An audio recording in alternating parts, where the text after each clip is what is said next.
Okay, we're going to go ahead and get started. If I can have your attention. We left off talking about the pulmonary circulation and mentioning primarily that the pulmonary circulation is a low resistance, low pressure circulation relative and compared to that of the systemic circulation. So because of the low pressures, once again, we have low hydrostatic pressure. Therefore, the likelihood of getting more fluid in the interstitial space is less likely. So it helps protect the lung from getting producing edema. And also, because it's a low resistance circulation, it allows the vasculature to increase its volume quite extensively without altering the pressure. So it has a much higher compliance to the pulmonary vasculature, so that when we go from resting situation to exercise, anything that increases our cardiac output, the lung can handle that increased cardiac output quite easily without altering the pressure. So by design, the pulmonary circulation is that of low pressure, low resistance. As we mentioned, various things that can affect pulmonary blood flow: pulmonary vascular resistance, gravity, alveolar pressure, as well as arterial to venous pressure gradient. We're going to talk about some of these in a little more detail. So as we talk about pulmonary vascular resistance, to calculate pulmonary vascular resistance, that is equal to the pressure in the pulmonary artery minus the pressure in the left atrium. Now remember, the pressure in the left atrium is the distal end. So that's where the pulmonary veins empty into. So that is basically the outlet pressure, and the pulmonary artery is the inlet pressure. So the differential divided by the total blood flow. So if we look at an example of that, pulmonary vascular resistance under normal conditions, 14 millimeters of mercury for the pulmonary artery would be a mean, minus 8 millimeters for the left atrium, divided by 6 liters per minute for the total cardiac output, gives us a resistance of 1 millimeter of mercury per liter per minute. We compare that to the systemic vascular resistance.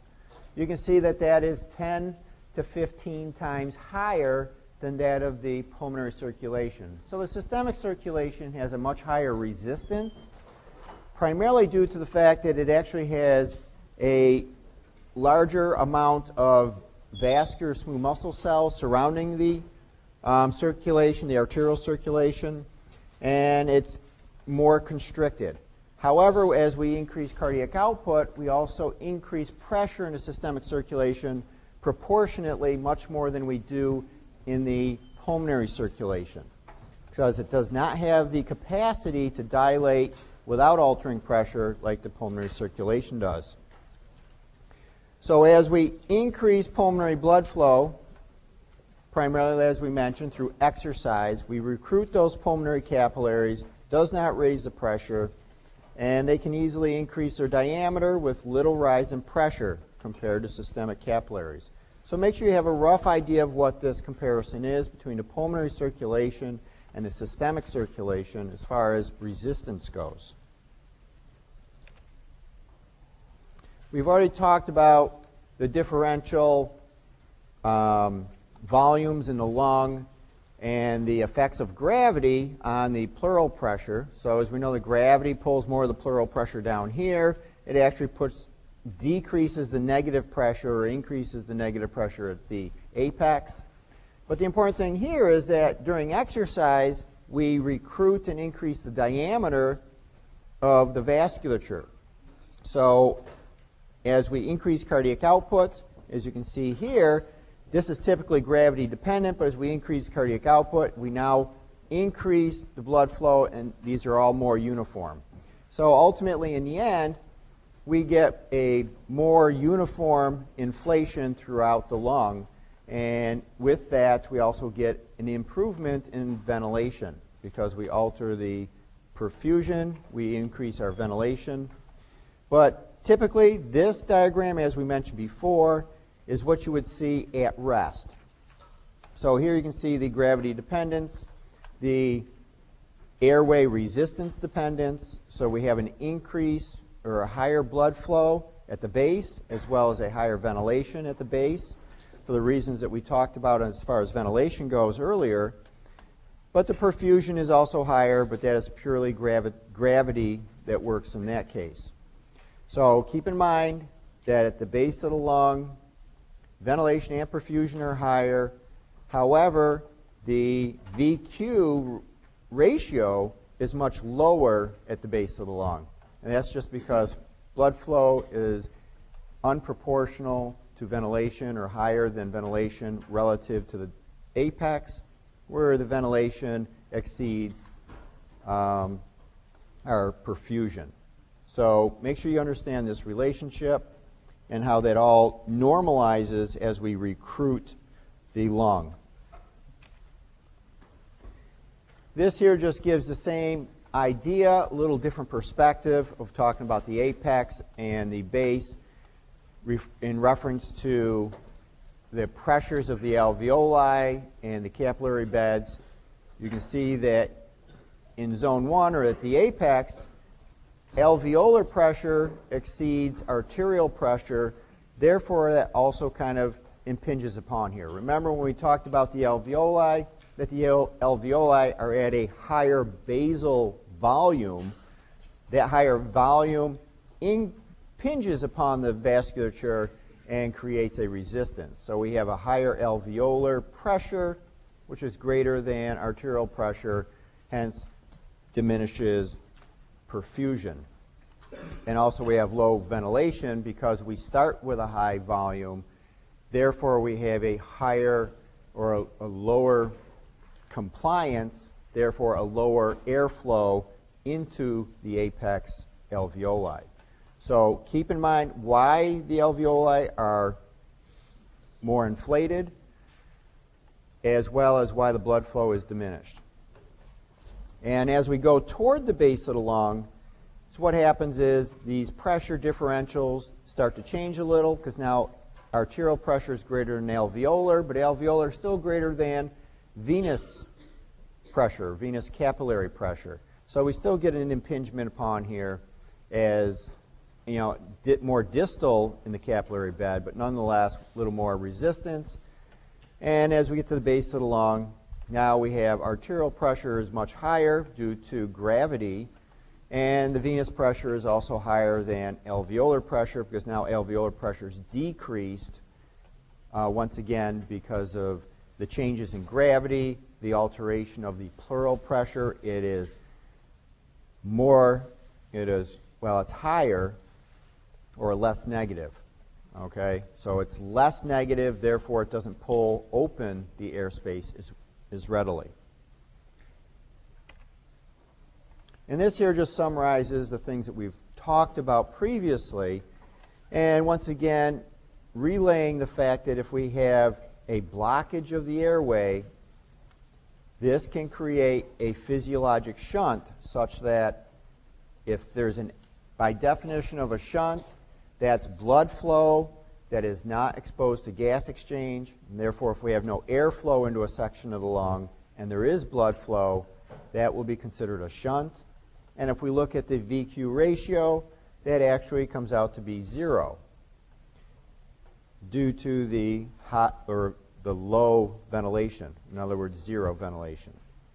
As well, this blockage can occur due to a tumor growth, infection, airway constriction, mucus, inhaled object such as a peanut, anything that blocks or impinges an area of the alveoli. And remember, compared to normal VQ matching or ideal VQ matching is 1, even though we know that normal VQ ratio is 0.8. Okay, so physiologic is actually 0.8, but the ideal is to get as close to 1 as we can as far as ventilation perfusion, because we like to match ventilation to perfusion to get optimal gas exchange. And once again, we can impinge upon this VQ matching by having some type of a blocked blood flow due to a pulmonary embolus or a blood clot. This typically can occur, if many of you have heard, prolonged bed rest can cause blood clots. Traveling long distances where you're sitting still for a long period of time. That's why they suggest that if you're on a long air flight, get up out of your seat once in a while, take a short walk, get that blood flow circulating so that it doesn't have a chance to become stasis and create blood clots. These blood clots can move into your lung. Remember, your lung is a good filter. Even though your lung can filter out small blood clots, they will temporarily or even sometimes permanently block capillary beds. Even though the lung, by design, has specific proteases to help break down these blood clots. So your lung actually does act as a filter for small blood clots and filters them out of your circulation, but it can only handle so much of that. So larger blood clots can still cause a problem in the pulmonary circulation. As well, various estrogen regulators, such as birth control pills, can cause blood clots, as well as obesity. You have an increased number of blood clots forming as well. So there's a variety of different things that can cause these blood clots, and when this occurs and we have no blood flow through a section, remember that airflow into the space in the same region where there's no blood flow is now considered alveolar dead space. So remember, we talked about alveolar dead space. We talked about anatomical dead space, how we combine those, and that's physiologic dead space. And make sure you can, you subtract that from your alveolar ventilation when you're doing your calculations. So as we had mentioned, a normal lung, if we look at the entire lung from the apex to the base, has a VQ ratio of 0.8. But obviously, the ideal is 1. Okay, so just keep that in mind. That's, in general, what we are dealing with under a normal circumstance. This here is just a radiograph where they use a contrast dye. They inject it into the circulation. And so when they take an image of this, the dye shows up of where all the blood flow is. So this gives an indication of a perfusion of a lung. And this is a normal lung. So you can see that the perfusion fills both the right and the left lung, apex to the base. So this person was probably semi-active. They had just walked up, into the clinic, etc. So they had some type of cardiac output. So they have some normalization because you can see, otherwise we would see a lot more at the base than we do the apex. However, you can still see the apex is slightly diminished rather to the base. So gravity takes an effect a little bit, and we don't have quite as much perfusion at the apex, but this is a normal lung. Now, if we have a diseased lung, and in this case, you can tell this would be diseased because under normal conditions, if anything, the base would have a higher perfusion than the apex. And here you can see it's very diminished in the base of the lung, especially the left lung. And you can see a little bit on the right lung, some atelectasis across here, or poor perfusion. So this would indicate probably some type of pneumonia or other type of infection, which purely locks down and inhibits perfusion. Now, this could be caused either by blockage of the pulmonary vasculature through blood clots, or this could be caused by blockage of airways to this area of the lung, and in a response or a hypoxic response, we get a vasoconstriction of the pulmonary vasculature, the pulmonary capillaries. So this can occur either way. So this could be a blockage of airways, or it could be just purely a blockage of the vasculature. So now as we look at this once again, remember we talked about anatomical dead space. That's the upper airway conducting zone in which the airspace does not contribute to gas exchange. That's anatomical dead space. This once again covers what our inspired partial pressure of oxygen is, as well as CO2, and what a normal alveolar oxygen and CO2 are, venous oxygen CO2, arterial oxygen CO2. So this is a normal situation we see in the lungs relative to ventilation and perfusion. We talked a little bit about shunts. Now, when we have an extrapulmonary shunt, that's where we have blood going from the right side of the heart to the left side of the heart and does not pass by any gas exchange areas. So by definition, that is called a shunt. So basically what happens is the resulting mixed arterial gas now has a decreased arterial partial pressure because we're going from 40 here, even though the blood that passes through here goes to 100. As it mixes, we get somewhere in between. As well, the CO2 is slightly higher than what we see typically for a normal arterial CO2. Once again, due to the mixing of this non-ventilated particle. Now remember, this is extrapulmonary shunt, and we've also talked about intrapulmonary shunts. In this case, here we have a blockage of an airway, and if we continue to have blood flow passing by this airway, that does not get ventilated. So we maintain the same partial pressure of oxygen and CO2 as we bypass this non-ventilated area. Once again, this mixes, and we have an alteration. Now you see that this gas is not quite the same as what we saw in the extrapulmonary shunt, because in this case with an intrapulmonary shunt what happens is as we block this part of the airspace, we still continue to take the same tidal volumes into our lungs. So what happens is now we redistribute that tidal volume because part of that tidal volume can no longer go to this portion. So now it increases the amount of gas that goes to this portion. Therefore, you see an increase in the alveolar partial pressure of oxygen because we have more ventilation to that part now. So it increases the partial pressure of oxygen, decreases the partial pressure of CO2. So with an intrapulmonary shunt, we have a redistribution, but we still see an altered arterial gas. So in this case, once again, the arterial partial pressure of oxygen is decreased because overall we decrease the surface area available or the amount of gas exchange that we're going to get. And now the CO2, however, we see is actually decreased. That's because of the overventilation here and the high diffusibility of CO2.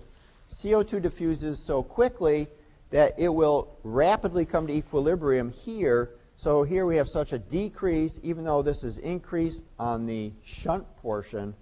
So overall, we can end up with a decrease, but it really depends on the extent of the blockage or the shunt. So these gases are just relative based on the amount of shunt, but make sure you understand that if it's an intrapulmonary shunt, we get this redistribution of volume as opposed to an extrapulmonary shunt where that does not occur. We can also talk a little bit about transit time, a time constant associated with ventilation. So here we have a time constant is equal to airway resistance times compliance.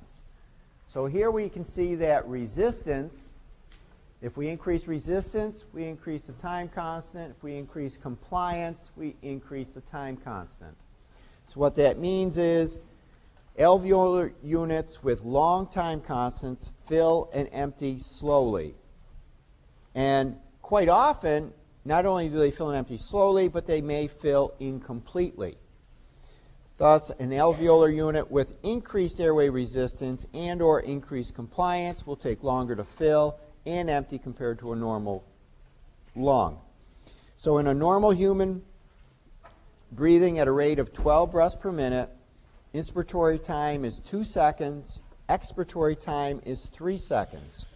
Remember, it takes longer to expire under normal resting conditions because that's passive expiration. Inspiration is active. So we can actively inspire quicker than we can relax and allow the expiration of the same tidal volume. So We inspire and expire the same volume, but you can see the times are different. So this timing, however, is sufficient for the alveoli to fill almost completely under normal conditions. Now, if we look at this relative to abnormal conditions, here the center alveoli is normal. We have a time constant equal to 0.56. We have a compliance that's normal of 0.8. Now, if we compare this to a decreased compliance, such as fibrosis, so we have a thickening of the alveolar membrane, we have fibrosis, our time constant is decreased because we can't get in the same amount of volume. It takes longer to get in the same amount of volume because we need to have a longer, greater inspiratory effort. But even in this case, with a decreased compliance, you can see that our volume that we bring into the alveoli never reaches a normal volume. So therefore, even with a decreased time constant, this is decreased because we can't bring in the volume. So we have inefficient gas exchange. As well, if we compare this to increased resistance, now in that case we have an increased time constant. So this is all relative to how long does it take to get maximal inflation of the alveoli. So here it's quick because our volume is so small. We can't go beyond that. Here it's slow because we're breathing through a resistance. It takes us longer to bring the volume through a narrowed passage. So our time constant's increased.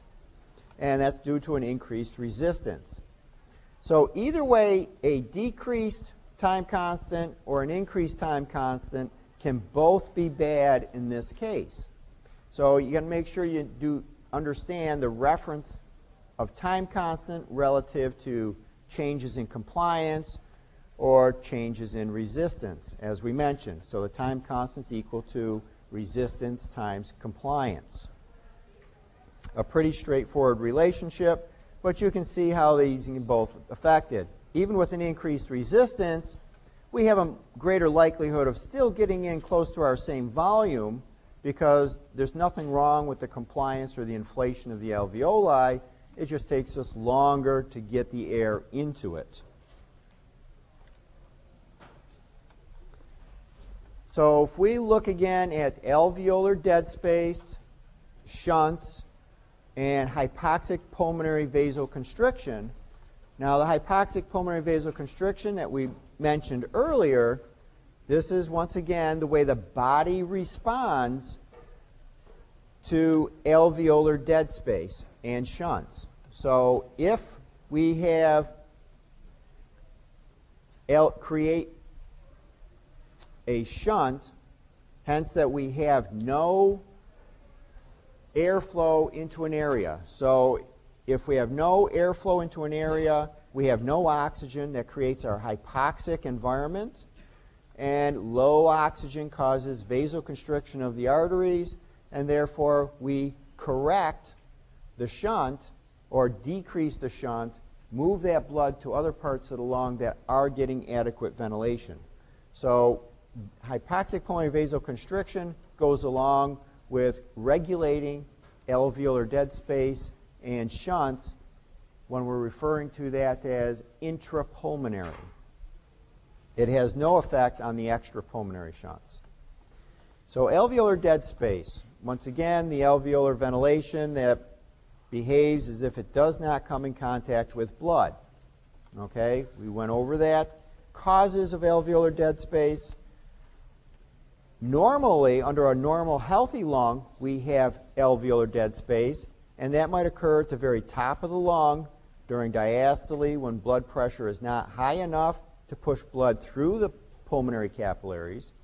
But we talked about this, that when you're at rest, remember, due to gravity, we don't need all of the lung, we don't over-expand the lung, we don't over-perfuse the lung. Therefore, parts of it kind of close down and that's typically the apex portion or the top part of the lung that does so. Also within disease, any condition that blocks blood flow to areas of the lung that are ventilated. Okay, these are all alveolar dead space. An example of pulmonary embolus, which we talked about. Likewise, a shunt is similar in that it's blood that behaves as if it does not come in contact with alveolar gas. So now we're talking about the blood that is not being oxygenated. Under normal conditions, the bronchial circulation and coronary circulation, both of these circulations account for approximately 2% of the normal cardiac output, and they return to the left heart rather than the right heart. So by returning to the left heart, that's deoxygenated blood that's going into there, so therefore that is considered a shunt. That would be an extrapulmonary shunt. As well, in disease, we talk about any condition that prevents air from gaining access to the alveoli, and therefore to the blood following by these alveoli. Blocked airways due to mucus plugging, infection, tumor, etc. So we have a variety of different things that can occur that block that. Also, any condition that causes venous blood flow or venous blood, low oxygenated blood, to bypass the lung alveoli. That is called a shunt. Okay? An example of this would be an atrial septal defect. Both of these are holes in the membrane between the right and the left heart. One would be in the atria, and you actually have what's called the foramen ovale between the left and right atrium. Sometimes that does not close effectively at birth, and you can still have some shunt going through there. As well, you might have a small hole in the septum, which is between the right and the left ventricle. So both of these could cause a shunt. And as we mentioned, hypoxic pulmonary vasoconstriction, it's a mechanism in which we have a response to a decreased airflow into the lung. So if we decrease the partial pressure of oxygen in the alveoli, it causes constriction of the pulmonary arteries. So this is how the body physiologically optimizes ventilation to perfusion. Remember, if we have poor ventilation to an area, we match it with poor perfusion. Therefore, we get constriction. And if we have poor perfusion to an area, we respond by constricting the airflow to match it. So poor ventilation gives us poor perfusion. Poor perfusion results in poor ventilation. So there we get a bronchial constriction due to the increase in CO2, or decrease in CO2. All right, so either way, make sure that you understand that VQ matching. The body always wants to match. So if we have bad airflow, bad blood flow. If we have bad blood flow, we match with bad airflow. Make sure you understand that directionality. Now that's the advantage of hypoxic pulmonary vasoconstriction, is that we're able to better match ventilation and perfusion in such diseases of asthma, infection, early emphysema. However, there's a huge disadvantage to hypoxic pulmonary vasoconstriction, and we mentioned this briefly before. If the entire pulmonary vascular bed is exposed to an alveolar PO2, to a low alveolar PO2, then all of the pulmonary vessels will tend to constrict simultaneously. This will cause pulmonary artery pressure to increase, resulting in pulmonary edema in the short term. So we get an increased pulmonary vascular resistance because the entire vasculature constricts. There's no place for it to bypass and redistribute. Okay? So remember, under the advantageous hypoxic pulmonary vasoconstriction, the body redistributes that blood flow. When we talk about the disadvantage, that's when we have a global hypoxia and there's no way or no place to redistribute the blood flow, so the entire circulation becomes higher resistance, therefore increasing the pressure in the pulmonary circulation and resulting in edema. So over a long term, the right heart will hypertrophy because it's pushing against a higher resistance and eventually fail, leading to systemic edema.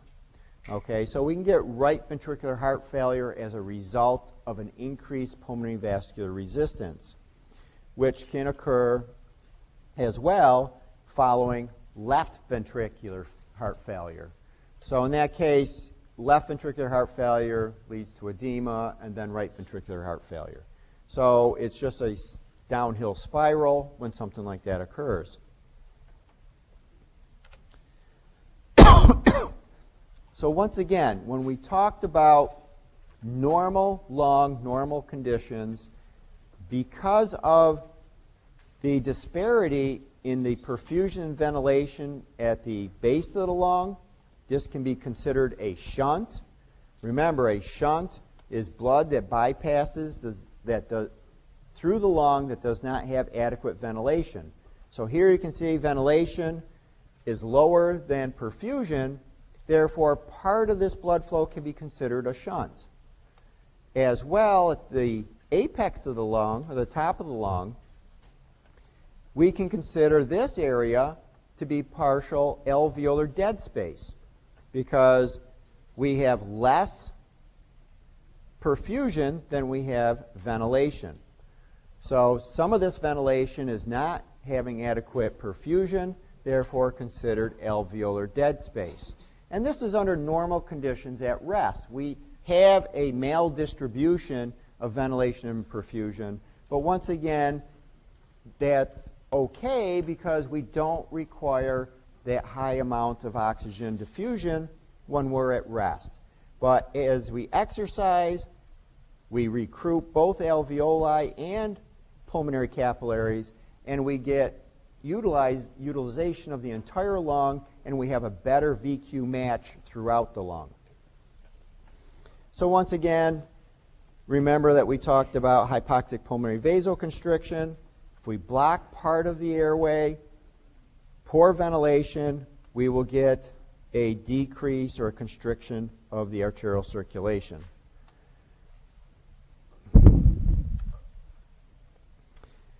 And likewise, we talked about what happens if we have a pulmonary embolus, same thing as we mentioned before.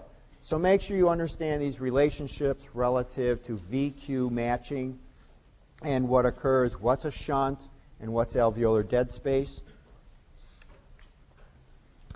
Now we're going to ask one question before we go on to diffusion of oxygen and carbon dioxide across the alveoli capillary membrane. So next we're going to talk about diffusion more specifically. Well, we're going to ask you one question from Top Hat Monocle just to see if you actually showed up today. And we're going to move right along, so I'm only going to give you 1 minute to answer it. So, oh, come on, it's really easy. Don't despair. So, get ready. Oops. That'll do it.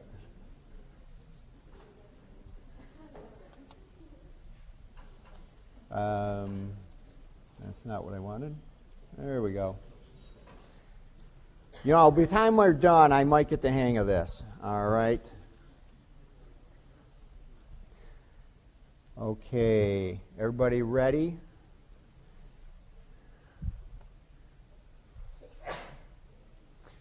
If the pleural pressure is opened to barometric pressure, the lung collapses and the chest wall, sorry about that, and the chest wall expands. This is called what?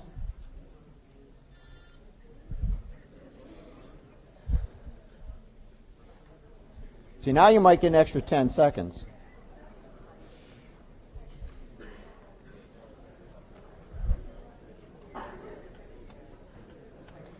Okay, is it called a barometer, a spirometer, a pneumothorax, or a Willy Wonka balloonka?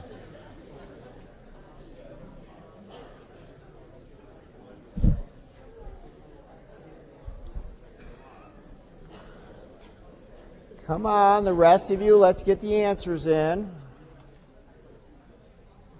Like I said, this is just to see if you showed up today. I mean, you should be able to get this very straightforward. We've talked about this in earlier lectures. Of course, if you didn't look at those earlier lectures.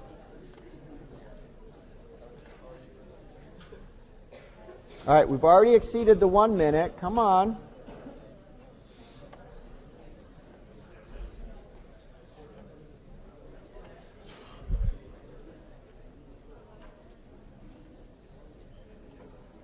I know you can all type faster than that on those phones.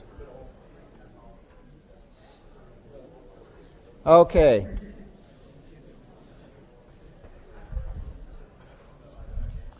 And what's the answer? A pneumothorax. Okay?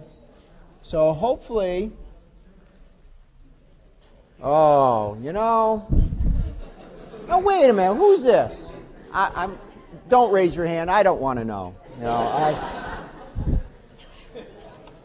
all right, there is one comedian in the crowd, and that's good. You know, I can understand that.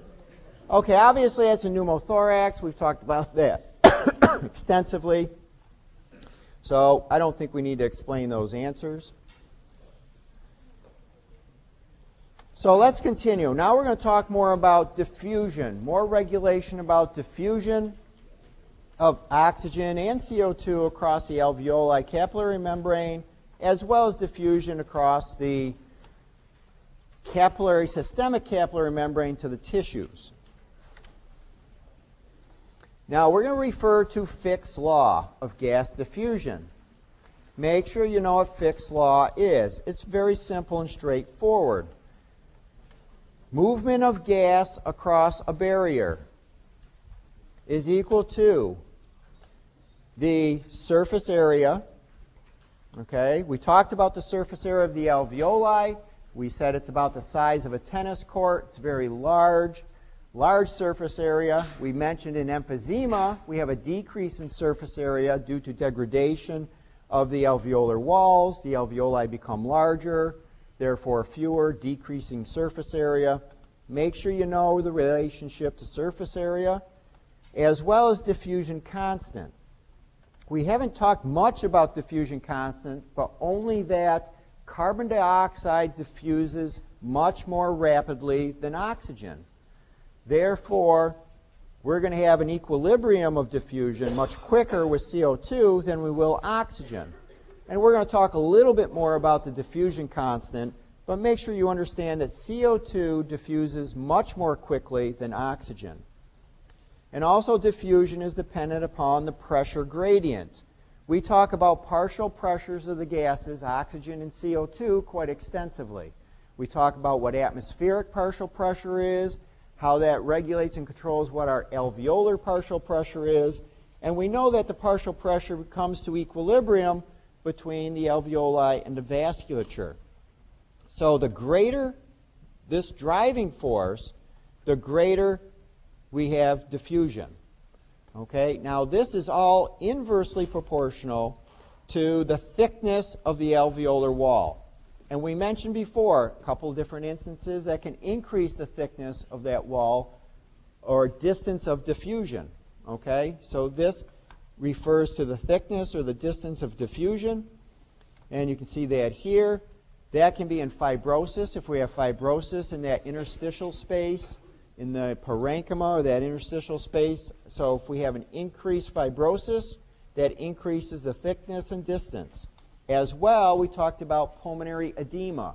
That's the accumulation of fluid in this interstitial space. That can be due to left ventricular failure, global hypoxic pulmonary vasoconstriction, anything that causes an increase in pressure of the pulmonary circulation can cause pulmonary edema. As well, there's certain exposures that can occur, like if extreme heat, if you get caught in a fire, that will increase the permeability of the vasculature and also cause fluid movement into this space, and that can also cause pulmonary edema. So make sure you understand Fick's law of diffusion, the relative differences So remember, when we're talking about partial pressure differences, we're talking about alveolar pressure relative to arterial pressure. And we're also talking for CO2, we're talking about arterial pressure relative to alveolar pressure. We know that alveolar pressure of CO2 is very low. However, alveolar pressure of oxygen is high relative to arterial, or venous return. So remember, it's the pulmonary arterial circulation that has a low oxygen, high CO2. This just looks at the effects of diffusion. So when we talk about diffusion, this is the relative difference. The actual calculation of diffusion, the diffusion constant, is proportional to the solubility of the gas divided by the square root of the molecular weight. In other words, the larger the molecule, the slower it's going to diffuse. I'm not going to be as concerned with you being able to calculate this, but make sure you understand, there's a diffusion constant, and it's relative to the size and solubility of the molecule. Now, we do an example here, but first thing is, diffusion constant of oxygen is considered 1. Diffusion constant for CO2 is 20. So that means CO2 diffuses 20 times faster than oxygen does. Therefore, it'll come to an equilibrium 20 times faster. So we could actually calculate the diffusion capacity of the lung. I'm not going to ask you to use this equation to do that. They use carbon monoxide, a 0.1% carbon monoxide to do this. And because carbon monoxide has a very poor diffusibility, therefore it remains a constant. So you can compare that diffusibility of carbon monoxide relative to CO2 and oxygen and actually calculate the diffusibility. But what I want you to understand is that CO2 is 20 times higher than oxygen, and we won't worry about this calculation for now, okay? So what happens to the diffusing capacity of the lung in diseases such as emphysema? So what happens in emphysema? Why would we alter diffusion capacity? Primarily, first of all, it's surface area. Less surface area, you have less diffusion. So we go back to Fick's law, okay? And also because we can't generate this pressure gradient. Because if we can't get in enough oxygen or enough volume of oxygen, that means the alveolar partial pressure of oxygen is lower. And if it's lower, we decrease this gradient as well. Okay? So those are important things to remember. So refer back, when we're talking about a disease, think about the equations, think about what happens in each of these diseases. Now we're going to look a little bit more when we're talking about diffusion of oxygen, different things that can be affected, or how do we determine there's a diffusion issue? How would we know if, somebody's suffering, they have an obvious pulmonary disease of some kind? We want to know, is it because of poor gas diffusion or is it for some other reason? So one way that we can look at this is by giving high concentrations of oxygen and looking at the result. So basically, if we have an anatomical shunt, this would be an extrapulmonary shunt, we know that arterial PO2 is decreased. Now that can be caused by anything. So we wanted to see if we can rule out what it is and what it isn't. This AA difference of oxygen concentration. This is alveolar to arterial difference, okay? The partial pressure difference. So in this case, if we give 100% oxygen, we have an anatomic shunt. Well, in this case, I'm sorry, this is response to oxygen. So this AA ratio, remember, under normal healthy conditions, should be equal to 1. So with an anatomical shunt, we have an increased AA. In other words, the alveolar partial pressure of oxygen is higher than arterial. That means we have poor diffusion across for some reason. We're not getting as much oxygen across as we would normally because alveolar is higher than arterial. Now, if we give the patient 100% oxygen, we see no significant change. That's because this is an anatomical shunt. This is blood that's going by the gas exchange area, so it doesn't matter what change we make as far as oxygen goes, we're going to see no significant change in the difference. However, if we have a physiologic shunt, remember that's an intrapulmonary shunt. Once again, we know that the arterial PO2 is decreased, the AA ratio is increased, and as a response to oxygen, we actually see a slight decrease in response. And this is due to hypoxic vasoconstriction. And this is a little difficult to understand, but the most important thing to remember is that anytime we have a shunt, by giving supplemental oxygen, it doesn't affect the shunt because oxygen is not being exposed to that blood flow. And hence, in this case, due to hypoxic vasoconstriction, we actually continue to shunt more in the areas because we get a redistribution in the other areas of the lung. Just don't be as concerned about these details here, only that shunts do not respond to increased oxygen in inspiration.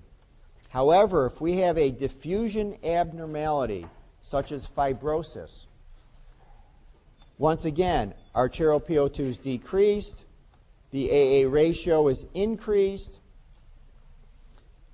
but if we give oxygen, now we do see a response. Because remember when we talked about diffusion, the partial pressure gradient is very important. So we increase the partial pressure gradient, we actually force more oxygen across, even though it goes across slower. But if we increase the partial pressure on the alveolar side, we can still push more across and see a result from that increased oxygen. So increased oxygen will help and show up on the arterial side if it's a diffusion abnormality. Now, if we decreased the FiO2 and create the hypoxia, in other words, we will still see an arterial decrease of PO2. However, we see a normal AA ratio. Why do we see a normal AA ratio with just by decreasing the FiO2?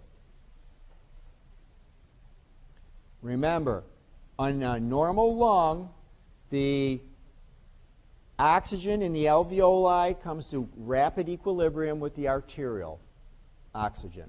Okay? So even if we decrease the FiO2, that means the alveolar partial pressure is low, but the arterial is also low because they're in equilibrium. So we still have an AA ratio close to 1. They're the same. Not equal to a normal AA, but alveolar gas or arterial, but when we're talking about a ratio, that negates that, but they are equal. So they come to equilibrium, so we have a normal ratio. So keep that in mind. This is one way to determine, analytically what is going on. And now, will this respond to oxygen? Yes. So if we increase the FiO2 here, we see an arterial increase here. But we also see an alveolar increase. So what happens is if we give oxygen, this AA ratio is still normal, okay? Because they're 1 to 1. All right, so that's a good example of making sure you understand what this AA ratio is relative to alveolar to arterial. Under normal conditions, they equilibrate, and they're the same. All right, make sure you remember those. So now we're going to talk a little more about diffusion and a little bit about the diffusion constant relative to some other gases and other limitations. So for instance, if we talk about anesthetic gases such as nitrous oxide, ether, These are insoluble in blood. Okay, so they're not very soluble in blood. However, so if we look at first a normal curve, oxygen, so this is transit time. So as what we're looking at here on the x-axis is time, 0.75 seconds. That's the maximum transit time from the start of the capillary bed to the end of the capillary bed under normal conditions. So as the blood goes by the alveoli, it has 3/4 of a second to come to equilibrium. So as you can see, normal transit time, we get an equilibrium at about 0.25 seconds. Okay, so only 1/3 of the way across, we have equilibrium with oxygen. So oxygen equilibrates very quickly. As well, with various anesthetic gases, we have a very quick effect as well. So nitrous oxide, so when you go to the dentist and they give you nitrous oxide, it goes to effect very quickly. It quickly diffuses across, quickly gets into the bloodstream, quickly gives you an effect. Now that's perfusion limitation, perfusion limited.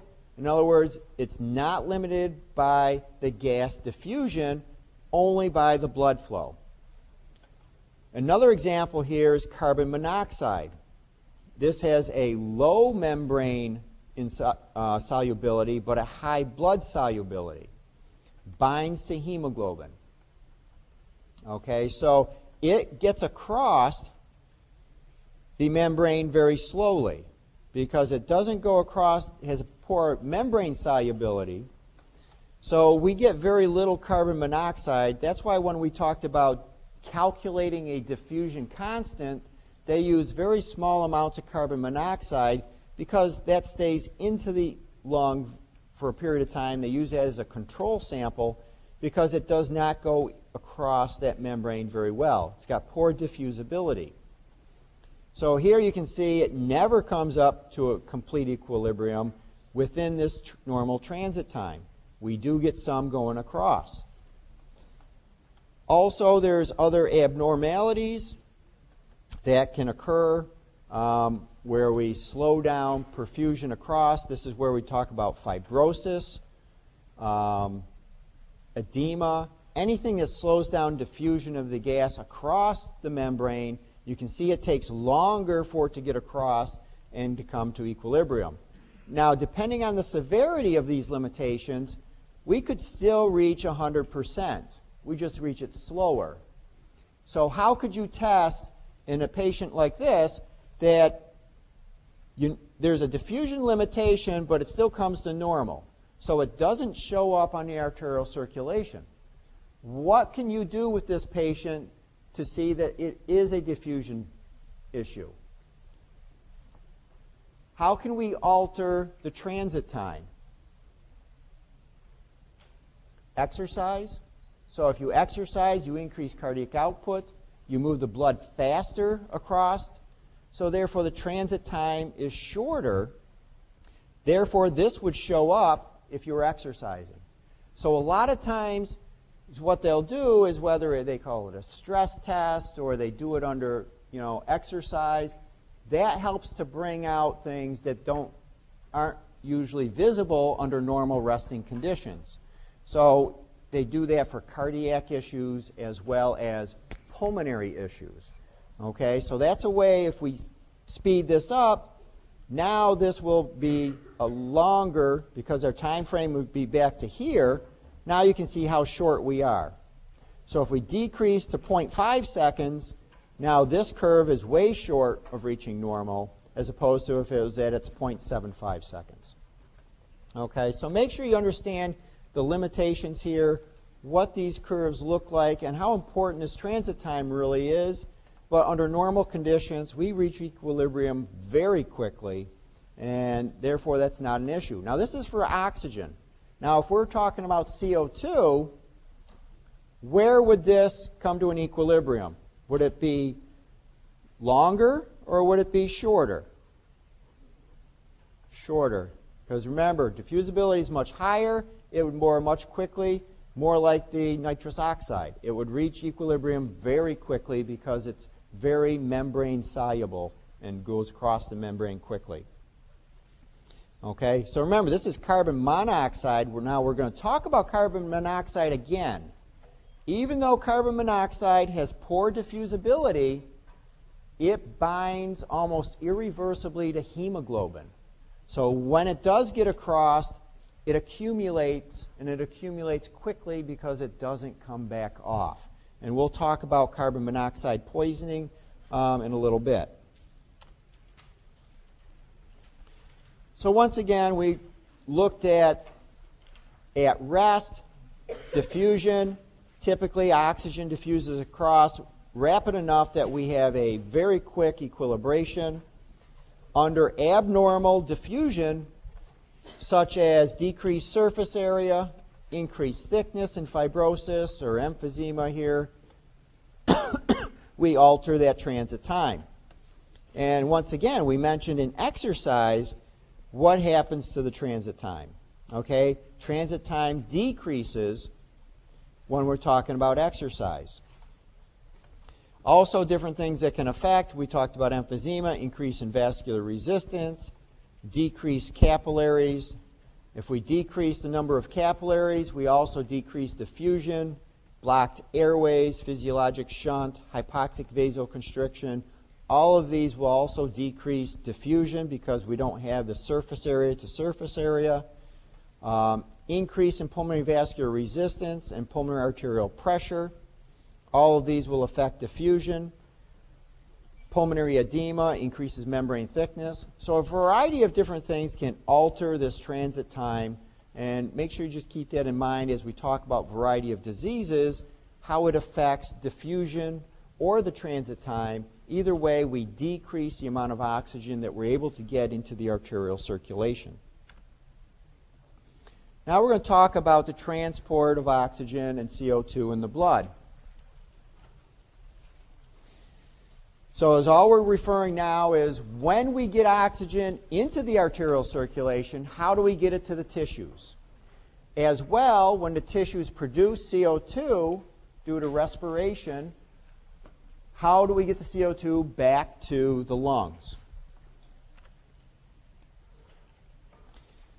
So first is what we are going to do is do a calculation for oxygen content or concentration. Remember, we talked about the equilibrium of partial pressure. Partial pressure comes to equilibrium from the gas phase in the alveoli to the liquid phase in the blood. Those are equal.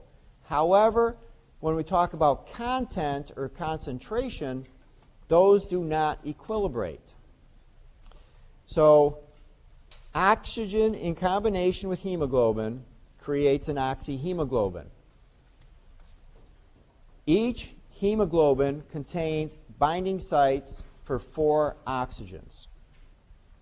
Okay, so if a hemoglobin is considered 100% saturated, which it typically is at a PO2 of 100 millimeters of mercury. So we said 100 millimeters of mercury is our normal resting point that we achieve in the alveoli, which equilibrates with the arterial circulation. And that allows 4 oxygens to bind to each hemoglobin. So we're 100% saturated. Now, many of you are probably familiar with how they measure oxygen hemoglobin saturation. It's called a pulse oximeter. It's like that little clip they put on your finger. Okay, and you hear the beep, beep. All that's doing is saying it has a good signal. You look at the monitor, and it's somewhere in the high 90s to 100%. That means that you have normal hemoglobin binding to oxygen. And it's 100% saturated, breathing air at rest. Okay, so that's 100% saturation. This comes into play very important when we're talking about the transport of oxygen, because oxygen has poor diffusibility in a liquid. So we can't transport much oxygen just dissolved in the liquid. We have to bind the oxygen to hemoglobin in order to get it from point A to point B. We'll talk about that again. But when we're talking about hemoglobin saturation, and that in the red blood cells we have hemoglobin, and it has 4 sites of for oxygen binding. That's 100% saturation. So if we do an actual calculation of content, we know that a hematocrit, in other words, how much hemoglobin do we have in a volume of blood, whole blood, it's 45%. So 45% is red blood cells, which contains the hemoglobin. Now, each hemoglobin will bind 15 grams of hemoglobin per 100 ml of blood. So if we do the calculation of actual hemoglobin per 100 ml of blood, there's 15 grams. In other words, that's 15 grams percent. It's kind of an odd nomenclature, but just the way that they read this. So when we refer to 15 grams per 100 ml, that's 15 grams percent. At a PO2 of 100 millimeters of mercury, which is 100% saturated, so that means all the hemoglobin is completely saturated, so this is the maximum amount of oxygen that we can put in the blood. So therefore, 1 gram of hemoglobin maximally binds 1.34 ml of oxygen. And if we have 15 gram percent times 1.34, that gives us 20 ml of oxygen per 100 ml of blood. This is the only number I'm going to ask you to remember.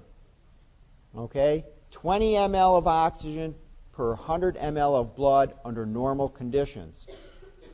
That's fully saturated. That's called 20 volume percent. So if we're 100% saturated, we have a 20 volume percent of oxygen. So therefore, we could continue on through this, dissolved oxygen, looking at the ml of oxygen per 100 ml of blood. This is how much is dissolved in plasma.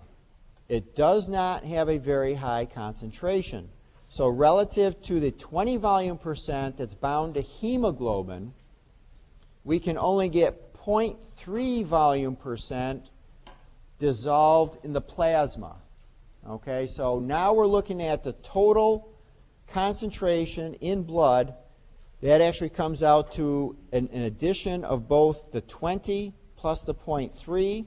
So for total oxygen content at a given partial pressure of oxygen, it's equal to the oxygen bound to hemoglobin, which we calculated to be 20 volume percent, plus the oxygen dissolved in plasma, which is actually a 0.3 volume percent. So the total content is 20.3 volume percent. How can we alter this? One way is with erythropoietin. That's a drug that actually increases red blood cells, therefore the hemoglobin and oxygen content. So if we increase the number of red blood cells, we have more hemoglobin, so we have more red blood cells packed. So this 45% hematocrit now goes up beyond 45%, and therefore increases the amount of hemoglobin, therefore increases the amount of oxygen. And they use this typically in post-surgical patients. They give it to them to help recover, because usually during surgery there is some blood loss. This just helps to replace the blood more quickly.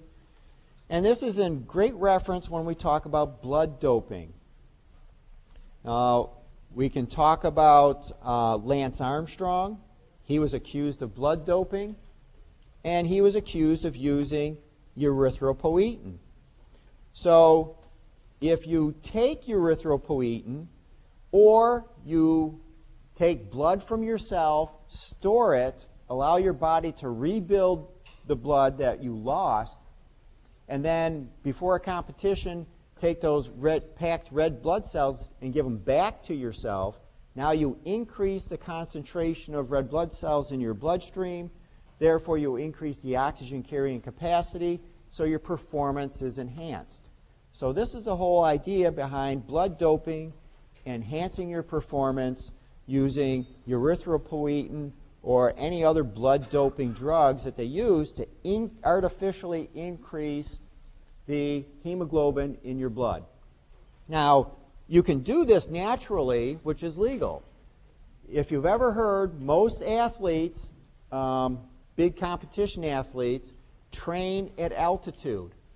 Why do they train at altitude? Remember, at altitude, it's a hypoxic environment. The partial pressure of oxygen is lower.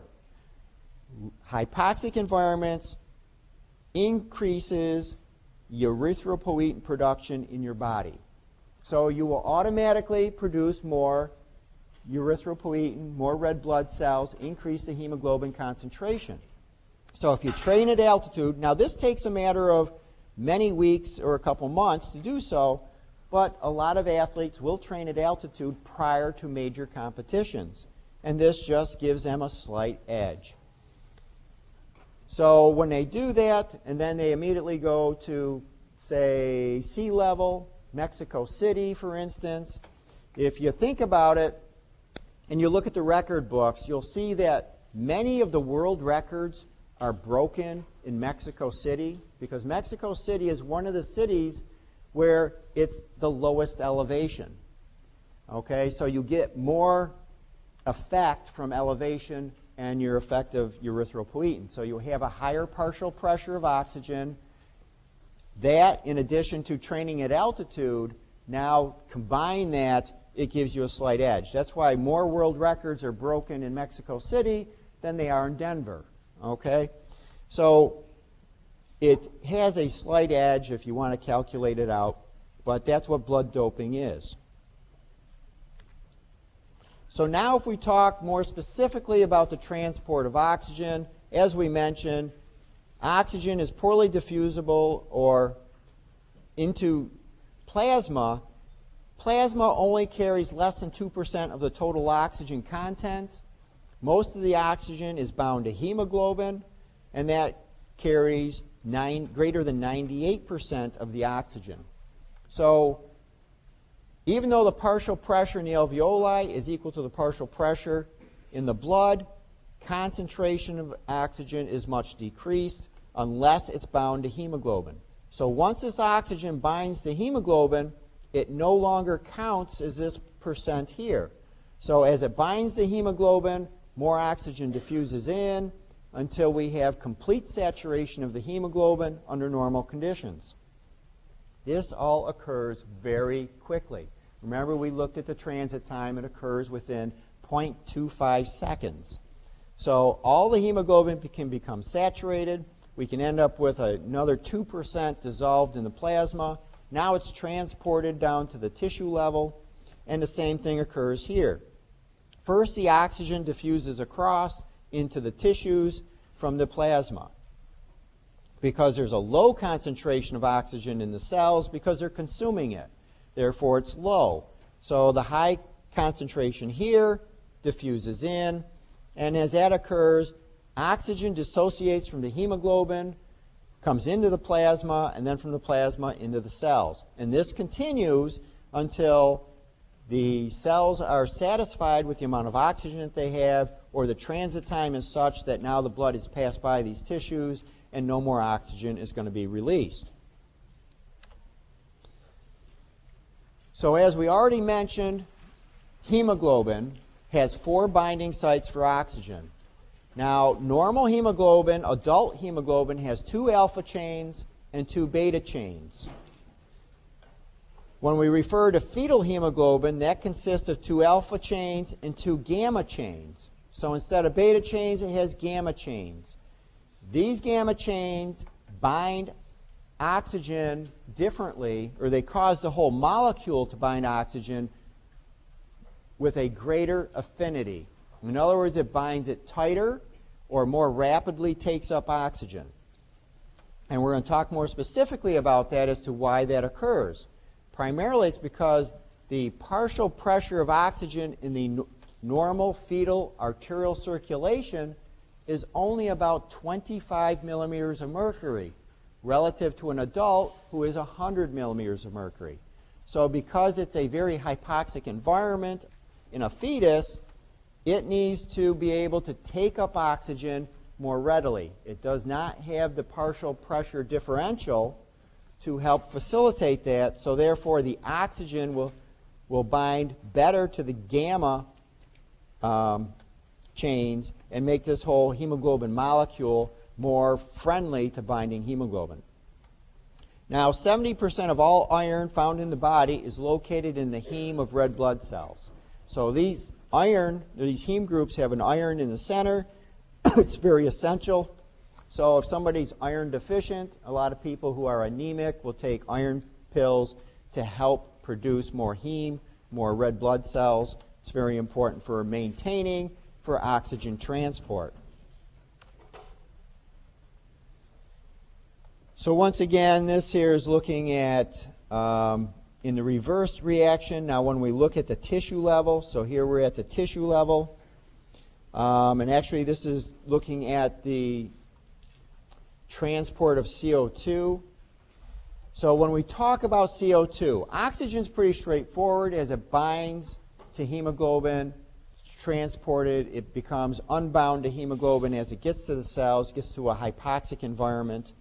CO2 follows the reverse order in essence, that the tissue level produces the CO2. So here we have a partial pressure of CO2 of 46. Our pH is slightly acidic due to the respiration causes a little bit of hydrogen ion. So what happens is the CO2 that's produced in the tissues goes down its concentration gradient or its partial pressure gradient, diffuses across into the capillary bed. Some of the CO2 dissolves in the plasma just like oxygen does. But remember we said CO2 has a much higher solubility in liquid. Therefore, we actually get about 7% of the carbon dioxide dissolving in plasma as opposed to only 2% of oxygen. So we get 7% of the CO2 dissolving in the plasma. More of the CO2 actually comes in, once again diffuses into the red blood cells and binds to hemoglobin. Now this hemoglobin binding of CO2 is at a different site than oxygen. They are not the same site. So there are sites on hemoglobin also for CO2. So a percentage of the CO2 that's produced in the cells will bind to hemoglobin, but that's only 23%. Okay, unlike the 98% of oxygen that binds to hemoglobin.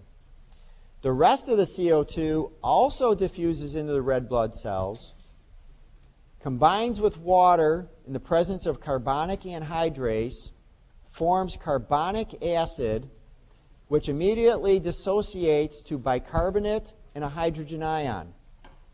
This hydrogen ion also will bind to the hemoglobin and make that readily available when we get to the other end. So what happens is this bicarbonate, once we have bicarbonate formed in the red blood cells, there's what's called a chloride shift.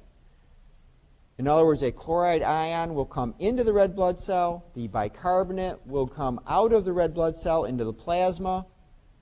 And so now this bicarbonate is transported back to the lungs in the form of bicarbonate. So 70% of all the CO2 is in the form of bicarbonate in the plasma, and that's how it's transported. Okay, make sure you understand this pathway. Make sure you know what percentages are bound to hemoglobin, how much is formed into bicarbonate and then transported in the plasma, as well as how much CO2 is just dissolved in the plasma directly.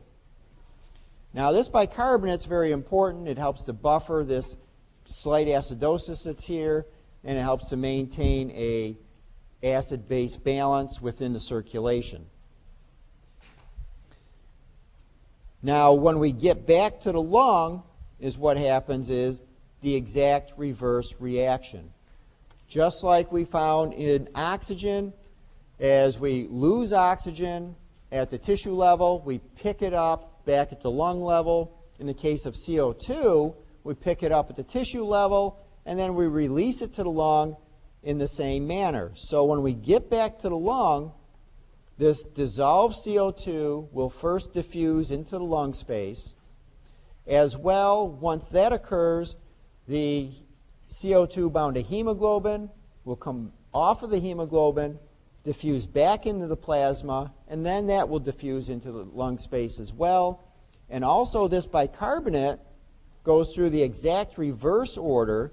So this bicarbonate, by a chloride shift, now the chloride comes out of the red blood cell, bicarbonate goes into the red blood cell, and this is a reversible reaction. So now we come back and we form carbonic acid. In the presence of carbonic anhydrase, we now form water and CO2. And then this CO2 will diffuse into the plasma and then into the lung space. So this whole reaction occurs in the reverse order. So make sure you understand how that occurs, but it's just a matter of replenishing the amount of CO2 in the plasma as it diffuses into the lung space. Once again, this all occurs very quickly. Oxygen will come to an equilibrium in a quarter of a second. CO2 will come to equilibrium even much faster than that. So this whole process of CO2 sequestration and transport occurs extremely rapid. Now if we look at oxygen dissociation curves, this is the oxygen dissociation curve is just that. It tells us how and how much oxygen is released from the hemoglobin at the tissue level. So that's primarily what we're looking at. Remember, we start off with 98% of the oxygen bound to hemoglobin, only 2% is dissolved. So we're looking at this 98%. How do we get that to the tissue levels? How does it come off of the hemoglobin and make it available for the tissues? Is what we look at here primarily. The arterial circulation, as we mentioned, has a partial pressure of 100 millimeters of mercury of oxygen. We also said that that represented 100% saturation of the hemoglobin. And as we calculated out oxygen content, we said that also represented 20 volume percent. Okay, so this is oxygen content at 100% saturation. Now, at the tissue level, we said the partial pressure of oxygen at the tissue level is 40 millimeters of mercury. This comes into equilibrium with our venous circulation.